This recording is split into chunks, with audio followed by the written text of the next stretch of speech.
నెల్లూరు జిల్లాలో విశేషంగా జరిగే రంజాన్ నెల ఉపవాస దీక్షల నేపథ్యంలో ఎమ్మెల్యే కోటంరెడ్డి సురేందర్ రెడ్డి సమీక్షించారు. ముస్లిం ప్రతినిధులు, పారిశుద్ధ్య విభాగం, విద్యుత్ శాఖ ప్రాంతీయ అధికారులతో సమన్వయ సమావేశం నిర్వహించారు. ముస్లిం సోదరులు రంజాన్ నమాజులు నిర్వహించే విధంగా ఆయా మసీదుల ప్రాంతాల్లో పారిశుద్ధ్యం, విద్యుత్ దీపాల వెలుగులు ఉండేలా చర్యలు తీసుకోవాలని కోరారు. నెల్లూరులో పురాతనంగా మత సామరస్యంతో కొలుగుతున్న రంజాన్ ఉపవాస దీక్షలకు అంతా సహకరించాలని పిలుపునిచ్చారు. మార్చి 9 నుంచి 18 లోపు నెల్లూరు రూరల్ నియోజకవర్గంలో అభివృద్ధి కార్యక్రమాలు 302 చోట్ల శంకుస్థాపన జరగబోతుంది.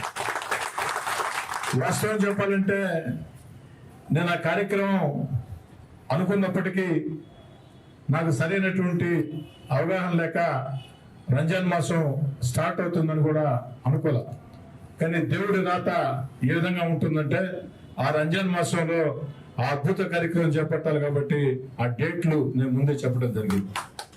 మార్చి 9వ తారీఖున మార్చి 9వ తారీఖునే 105 శంకుస్థాపనలు, అదేవిధంగా 11, 13, 15, 17 మొత్తం 302 శంకుస్థాపనలు. అయితే నా పద్ధతి ఏమిటంటే శంకుస్థాపన అంటే టెంకాయ కొట్టడం, పోవటం, అయిపోయింది నా పని. దీనికి వ్యతిరేకం. టెంకాయ కొట్టానంటే టెంకాయ కొట్టిన పక్క నిమిషం పని స్టార్ట్ కావాల్సిందే. కాంట్రాక్ట్ అధికారులు చెప్పిన పని చేయాల్సిందే.